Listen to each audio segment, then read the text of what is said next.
Assalamualaikum warahmatullahi wabarakatuh guys. Welcome back to Traffic TV. So first kali aku nak ucapkan terima kasih banyak-banyak pada korang yang dah subscribe pada Traffic TV ini. So pada korang yang baru singgah di Traffic TV ini, kami di Traffic TV bawakan info JC, tip JC, rasa JC, sembang JC dan semuanya tentang JC lah, okay. So kita terus pada topik iaitu European Super League. So apa European Super League ni? Okay, European Super League ni adalah satu liga elite yang terdiri daripada 20 tim. So ada 12 tim tetap dan 8 tim jemputan lah, okay. So European Super League ni dia bukan under UEFA, okay. European Super League ni under European Club Association. So dia ditubuhkan oleh businessman yang kaya raya lah, okay.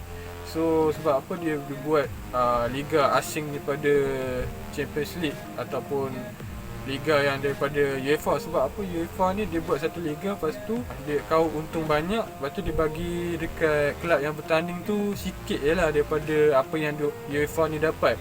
European Super League ni dia asalnya kelab yang masuk European Super League ni dia boleh main liga domestik diorang asalnya. So diorang tak main Champions League lah, diorang main Super League je. Tapi disebabkan European Super League ni bukan under UEFA tak nak bagi kelab ni masuk Super League. So dibuat polisi, kelab mana yang masuk Super League ni tak akan boleh main national team FIFA World Cup tak boleh main. Lepas tu dia tak boleh main liga domestik lah, okay. So kat situ fans ingat yang Super League ni akan buatkan tim-tim besar ni tak ada dalam liga domestik diorang lah. UEFA buatkan fans fikir macam tu lah.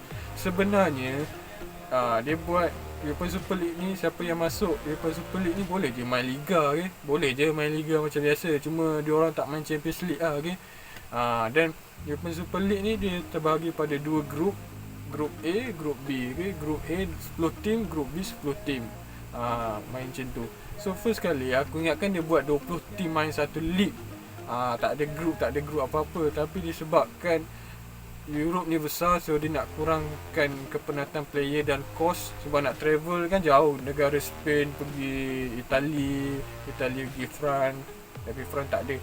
Lepas tu Itali pergi England, jauh lah. Kalau buat 20 tim tu dalam satu liga mengambil masa yang lama nak habis, dan juga kepenatan player ni lagi bertambah lah. So dia buat 2 tim, okay. Aku rasa dia buat grup A ni untuk negara timur Eropah, grup B ni negara barat Eropah lah. Aku rasa lah mungkin lah diikut macam style MLS, ada Eastern Conference dengan Western Conference lah. Aku rasa lah sebab dia nak timur kan, kalau tim semua timur dia main kat timur je, so senang dia orang nak travel sesama dia orang. Yang tim barat main kat barat je. Aku rasa macam tu lah. So aku mula-mula ingat main satu liga, kalau main satu liga 20 tim menarik juga lah, sebab nak tengok diorang ni akan berentak lawan satu tim lawan 19 tim yang lain kan. Tapi diorang buat 10 tim. So okay, so aku nak sembang dekat sini berkenaan dengan, aku nak kaitkan dengan European Super League ni dengan industri JC. So sebab dekat Traffic TV ni kita akan kaitkan semua benda yang berlaku dekat dunia ni dengan industri JC.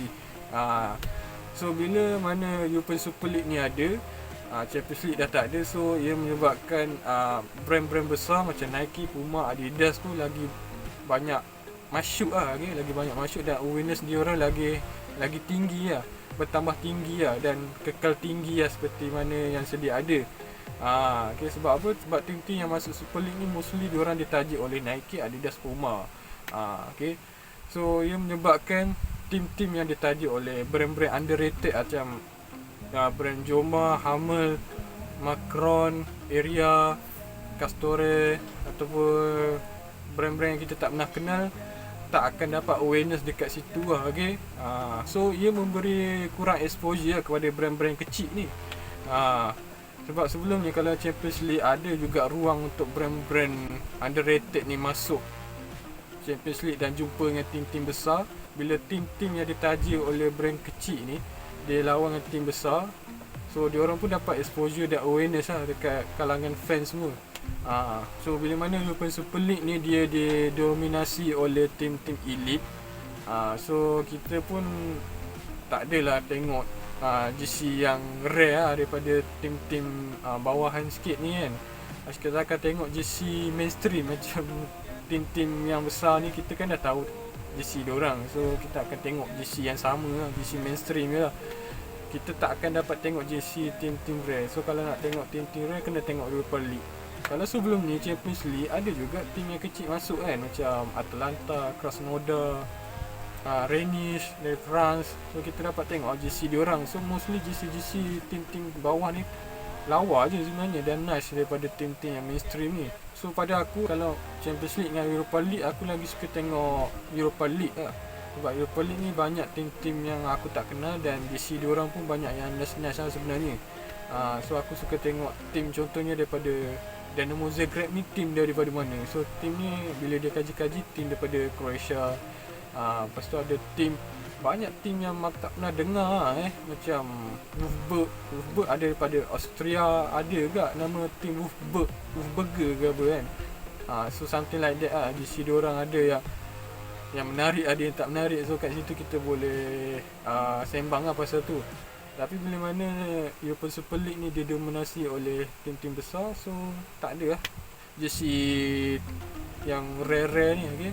So pada aku, kalau UEFA tak ban pula yang masuk Super League ni daripada main dekat liga domestik diorang, aku rasa tak adalah besar sangat, okay. Cumanya sebab dia bukannya under UEFA, so dia macam liga haram lah, liga haram bagi UEFA, okay. Apa pendapat korang tentang European Super League ni? So korang boleh komen dekat bawah. So by the way, kalau korang nampak apa yang aku pakai hari ni, kurta Jedi, ada kurta Anakin, Luke Skywalker dan juga kurta Kenobi lah, okay. So aku ucapkan terima kasih banyak-banyak pada korang yang dah beli kurta Jedi ni. So korang memang terbaik. So aku nak tunjuk kat korang ni kurta dia dalam packaging lah, okay. Dalam packaging kurta Kenobi lah ni, okay.